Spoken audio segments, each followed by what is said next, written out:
आपने अपने जीवन में कभी तलवार खरीदी है? क्या देखकर तलवार खरीदते हैं? उसकी मयान देखकर या उसकी धार देखकर? अरे, मैं भी कैसा प्रश्न पूछ रहा हूं आपसे। ये आवश्यक थोड़ी कि आप कोई योद्धा या क्षत्रिय हो। ये भी हो सकता है कि आप कोई व्यापारी, कोई छात्र या शिक्षक हो। तो चलिए मैं आपसे ये पूछता हूं कि आप नए वस्त्र कैसे खरीदते हैं? क्या उसका रंग रूप देखकर खरीदते हैं या उसकी गुणवत्ता देखकर? गुणवत्ता देखकर, है ना? ठीक उसी प्रकार जब आप किसी मनुष्य से मिले तो उसके रंग रूप पर मत जाइए, उसका आचरण समझने की चेष्टा कीजिए, उसकी मेधा, उसकी प्रतिभा का मूल्यांकन करने का प्रयास कीजिए।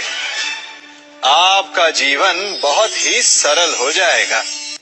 आप सब ने अपने जीवन में एक कहावत तो सुनी ही होगी कि एक चुप 100 को हराए। सुनी है ना? और इसीलिए कई बार हम जीवन में चुप रहते हैं, मौन रह जाते हैं, क्योंकि यह सत्य है कि एक मूर्ख के लिए मौन रहने से अधिक श्रेयस्कर उत्तर और कुछ भी नहीं हो सकता। परंतु क्या जीवन में सदैव मौन रहना, सदैव चुप रहना क्या उचित होता है?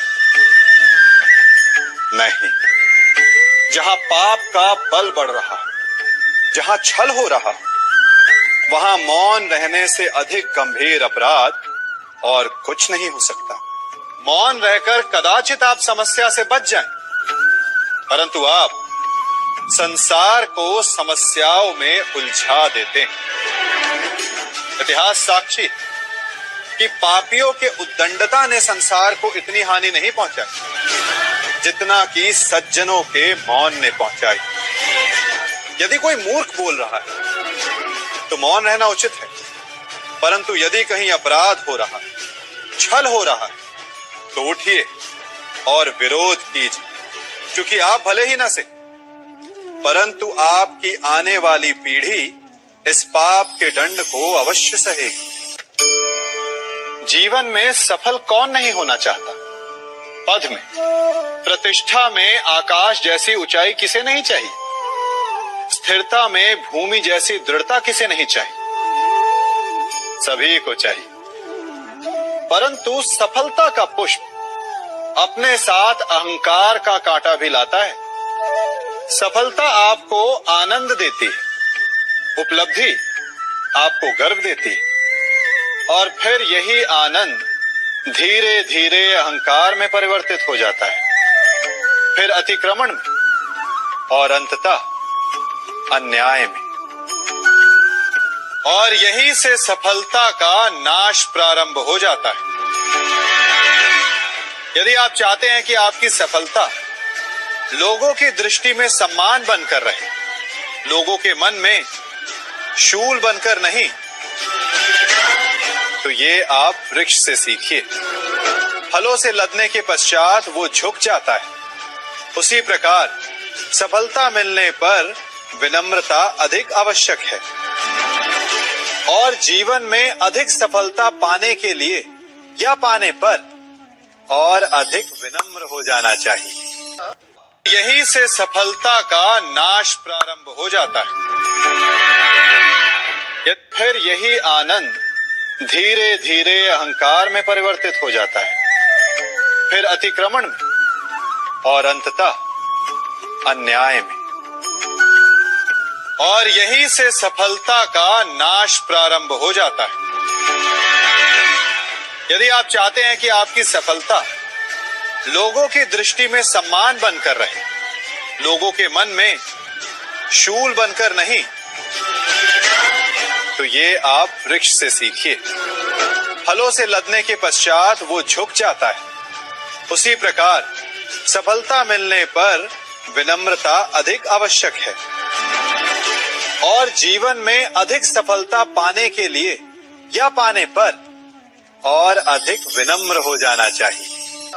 संसार का सबसे बड़ा पाप क्या है? असत्य बोलना, हत्या कर देना, चोरी करना, या किसी का अपमान करना। संसार का सबसे बड़ा पाप है किसी निर्बल को सताना, और संसार का सबसे बड़ा दंड भी उस निर्बल के मुख से निकली हाय है। आप देख रहे हैं मैं क्या कर रहा हूं? मैं लौह पिघला रहा हूं, और ये लौह पिघलता है इस चमड़ी की बनी धूनकी से निकली हवा से। तनिक सोचिए, एक मृत पशु की खाल से बनी धूनकी इतने कठोर लोहे को भस्म कर सकती। ठीक उसी प्रकार आप चाहे जितने भी शक्तिशाली क्यों ना हो, यदि आपने किसी निर्दोष, किसी निर्बल को सताया, तो उसके मन से निकली हाय और उसका श्राप आपके जीवन को भस्म कर सकता है। मनुष्य भी बड़ा विचित्र प्राणी है। अपनों से नीचे के स्तर के लोगों को वो हे दृष्टि से देखता है, उनका उपहास उड़ाता है, उनसे बार बार कहता है कि तुम्हारा कुछ नहीं हो सकता, तुम भविष्य में कुछ नहीं कर पाओगे। जब मनुष्य के पास धन, संपत्ति, मान होता है तो वो दूसरों का आदर नहीं करता, परंतु वो एक बात भूल जाता है कि उससे भी अधिक शक्तिशाली कोई अस्तित्व में है, और वो है समय। काल काल अपना चक्र कब बदलेगा ये कोई नहीं जानता। समय अपनी करवट कब लेगा ये कोई नहीं जानता। कोयला भी समय के साथ साथ हीरे में परिवर्तित हो जाता है। इसलिए जीवन में कभी भी किसी का भी उपहास नहीं उड़ाना चाहिए। कभी सोचा है हमारा जीवन भी उस रेत की घड़ी की भांति है? जो रेत नीचे गिर चुकी है वो हमारा अतीत है, जो अब भी ऊपर है वो हमारा आने वाला भविष्य है, और वर्तमान ये संकुचित स्थल है जहां से धीरे धीरे करके रेत गिर रही है। अर्थात हमारे पास जीने के लिए यही एक क्षण है। उसका उपयोग कैसे करना है ये हम पर निर्भर करता है। जो बीत गया उसका दुख मनाना है, या जो भविष्य में होने वाला है उसकी प्रतीक्षा में क्रोध करना है। सब से धीरे धीरे करके रेत गिर रही है। अर्थात हमारे पास जीने के लिए यही एक क्षण है। उसका उपयोग कैसे करना है ये हम पर निर्भर करता है। जो बीत गया उसका दुख मनाना है, या जो भविष्य में होने वाला है उसकी प्रतीक्षा में क्रोध करना है। सब कुछ करने के लिए यही एक क्षण है। प्रसन्न रहना है तो उसके लिए भी यही एक पल है। प्रतीक्षा करते रहोगे तो ये पल भी भूतकाल में बदल जाएगा। इसलिए आनंद के लिए, परोपकार के लिए प्रतीक्षा ना कीजिए। आपके पास जो पल है उनका भरपूर सदुपयोग कीजिए, क्योंकि इस घड़ी को पलटकर आप फिर से समय अवश्य गिन सकते हैं, परंतु अपना बीता हुआ समय आप वापस नहीं लौटा पाएंगे।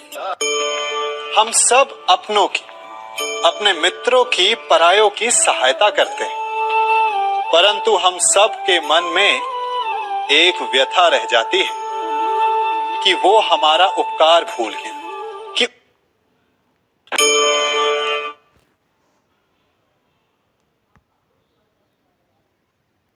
भूल गए कि उसने हमें सम्मान नहीं दिया। पूर्ण सदुपयोग कीजिए, क्योंकि इस घड़ी को पलटकर आप फिर से समय अवश्य गिन सकते हैं, परंतु अपना बीता हुआ समय आप वापस नहीं लौटा पाएंगे। हम सब अपनों की, अपने मित्रों की परायों की सहायता करते हैं, परंतु हम सब के मन में एक व्यथा रह जाती है कि वो हमारा उपकार भूल गया, कि उसने हमें सम्मान नहीं दिया, कि समय पड़ने पर उसने हमारी सहायता नहीं की। होता है ना ऐसा? अब प्रश्न ये उठता है कि क्या हमें उपकार भुला देना चाहिए या नहीं? और उत्तर भी दो है, हां भी और ना भी। हमें दूसरों पर किए गए उपकार को भुला देना चाहिए, परंतु यदि किसी ने हम पर उपकार किया है तो उसे नहीं भुलाना चाहिए। यदि दूसरों पर किए उपकार भुला दिए तो अपेक्षा नहीं रहेगी। अपेक्षा नहीं रहेगी तो वो टूटेगी नहीं, मन कुंठित नहीं होगा। और स्वयं पर किए गए उपकार को स्मरण रखा तो उसे चुकाने के लिए सदा तत्पर रहेंगे, उपकार करने वाले के कृतज्ञ रहेंगे, तब भी मन प्रसन्न रहेगा। और यदि हम सभी ऐसा करने लगे तो सबके मन को संतोष रहे। प्रत्येक मनुष्य सफलता पाने के लिए कार्य करता है। कुछ सफल होते हैं, कुछ नहीं होते, और जो सफल नहीं होते वो सदा अपनी असफलता का कारण या तो अपनी परिस्थितियों को बताते हैं या अपने सहयोगियों को दोषी ठहराते हैं। परंतु क्या वास्तविकता में ऐसा ही होता है? क्या कोई परिस्थिति या कोई व्यक्ति किसी की असफलता का कारण बन सकते हैं? उत्तर हां भी है और ना भी। कैसे? आप इस तितली को देख रहे हैं? आपने एक मक्खी को भी देखा होगा। प्रकृति ने दोनों को समान गुण दिए हैं रस पान करने का। एक तितली फूलों पर जाकर उसका रस लेती और इस अवस्था में नए फूल खिलने की व्यवस्था भी करती है। और मक्खी घाव पर बैठती, घाव को सड़ाती है और रोग भी फैलाती। यदि इसमें किसी बात का अंतर है तो केवल सोच का। यदि आप उचित मार्ग चुनेंगे तो आपको सफलता मिलेगी, आप में उत्साह बढ़ेगा। और यदि आप इस अवस्था में नए फूल खिलने की व्यवस्था भी करती है। और मक्खी घाव पर बैठती, घाव को सड़ाती है और रोग भी फैलाती। यदि इसमें किसी बात का अंतर है तो केवल सोच का। यदि आप उचित मार्ग चुनेंगे तो आपको सफलता मिलेगी, आप में उत्साह बढ़ेगा। और यदि आप अनुचित मार्ग चुनेंगे तो आपको असफलता मिलेगी, निराशा मिलेगी। अब उचित मार्ग चुनना है या अनुचित मार्ग, ये निर्णय तो आप पर निर्भर करता है।